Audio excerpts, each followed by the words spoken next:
Hello and welcome. This is Sean with Norco Home Buyers, and I'm here to talk about a very common situation people find themselves in when they are trying to sell their house, and that's in the situation where they want to buy a house immediately after selling their house. And a lot of people think they can do it all at the same time, which yeah, it's true, it's possible, but the best way to do it is selling your house first and then going to buy your next house. And here's why. When you're making offers on your next house, nothing kills your offer more than a contingency stating that or offer is contingent upon the sale of the primary home. So if you're trying to sell your home at the same time while making offers, that contingency really kind of makes your offer a lot less competitive.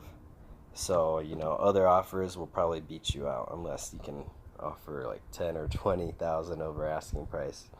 But not many people have that luxury.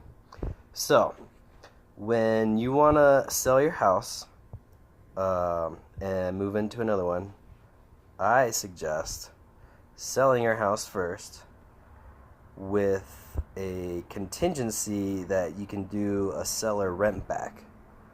So you will rent your house from the new buyers that you just sold to for a month or two while you're looking for another house to move into and buy.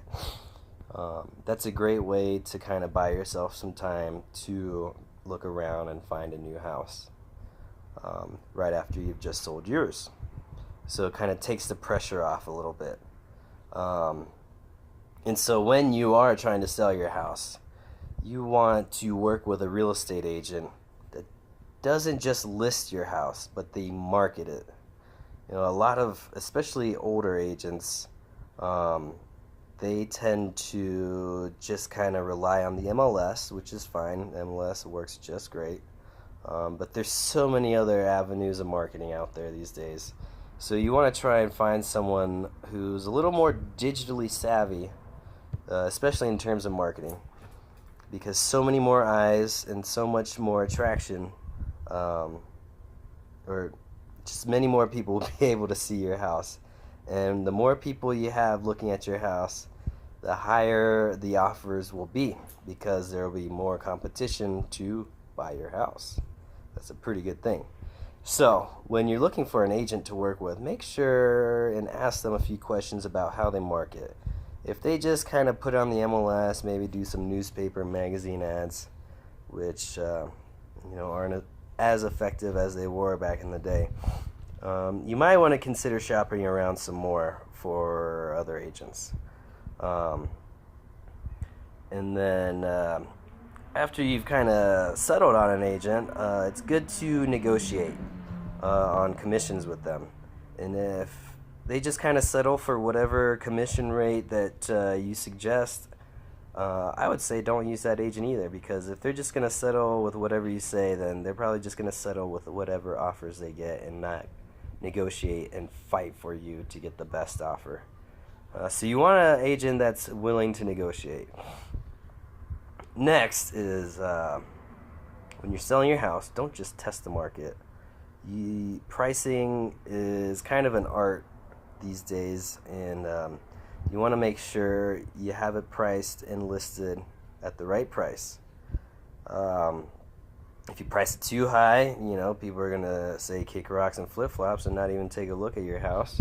If you price it too low, people are going to wonder what's wrong with it, or you're just not going to get as much money as you could have for your house, which is never a good thing. And then another thing to consider before selling your house is doing any updates or repairs. It's always a good idea to do some updates, because you can get a lot more money. You can get a bigger return on your investment for your house if you do some updates. Especially with bathroom updates and kitchen updates, those usually provide the best ROI for the money you put into it. But I mean, we are in a seller's market currently, so you can just as easily sell your house as is probably, and get plenty of offers that way too. You just won't be able to get as much money. That's the downside. And of course, clean your house before you're showing it. I mean, that's a given, but some people could be reminded of that.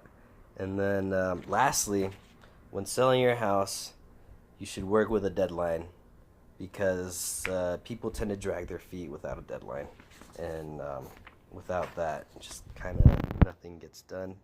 So it's always a good idea to work with a deadline, ensuring that you are accountable and you, you know the sale is gonna get done with a deadline.